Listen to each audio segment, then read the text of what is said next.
Welcome to the deep dive. Today we're diving into something pretty fundamental for trading, an idea from Mansi. Right. It's simply trading is a game of probability. Sounds simple. Yeah, It does, but it's huge. Really grasping it can totally shift your perspective on the markets. exactly. So if you're looking to quickly get your head around a core trading principle, well, this is it. We're aiming straight for that core idea today. Yeah, no fluff. And the key thing, like you said, is how this idea kind of flips the script. Clicks the script. How so? Well, lots of people think trading is about predicting the future, right? Knowing exactly what's next. Yeah, crystal ball stuff. Exactly. And this says, nope, that's not it. That's impossible. It's about probability. Okay, so let's break that down. Probability versus prediction. What does that actually mean for someone, trying to trade? Sure. So prediction. Yeah. That's trying to pinpoint the one thing that'll happen. Right. Like this stock will go up tomorrow. Probability is, well, it's broader. It's understanding the chances of different things happening. What's likely, what's less likely. Okay. And the source puts it really well. Real trading starts once you realize it's not predicting the future, but it's a probability game. So you're not trying to be right every single time. You can't be. You're aiming to have the odds generally in your favor, so over, like many trades, you come out ahead. Okay. That leads to another point from the source, right? About randomness. Yes, exactly. Even with a winning strategy. Yeah. Say one that wins like 5 out of 10 times or even 6 out of 10. Which sounds pretty good. It is. But the source notes, the outcomes are always random, meaning you don't know which of the next 10 trades will be the winners or losers. Ah, okay. So you could hit a losing streak even with a good system. Absolutely. You could lose 3, 4 times in a row, then maybe win 5. The order is random. Understanding that must help manage expectations, huh? Stop you freaking out after one bad trade. Totally. It stops you from thinking your strategy is broken just because of a few losses. It's just probability playing out, Yeah. random distribution. Right. So if you can't control the outcome of any one trade, what can you control? That seems to be where exit strategies come in. Bingo.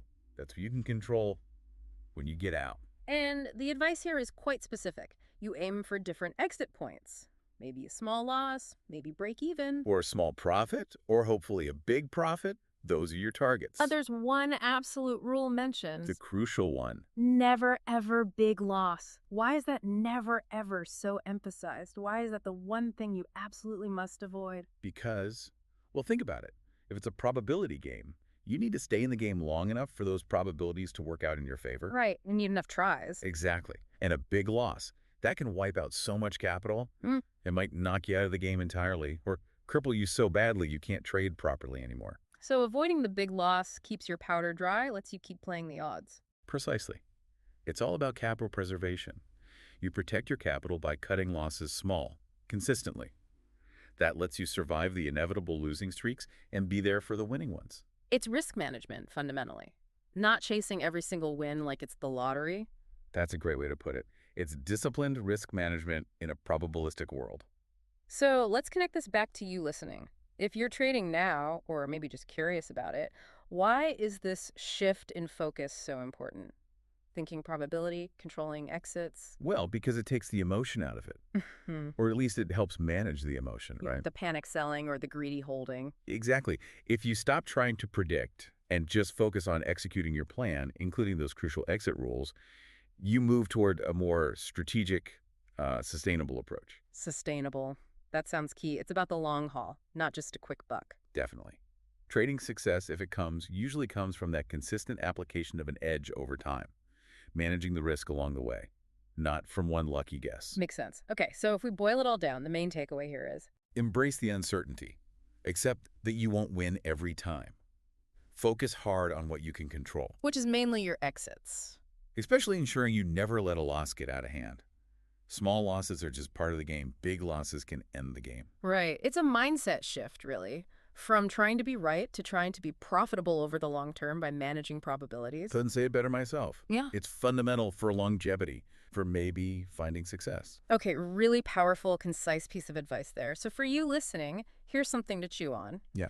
This idea, managing probabilities, accepting you can't know the future for sure, and crucially, knowing when to cut your losses to protect yourself. How might that apply elsewhere? In other parts of your life? Decisions you make where the outcome isn't guaranteed could be career, projects, maybe even relationships sometimes. That's a really interesting thought, taking that core logic beyond just the charts. Yeah, something to think about.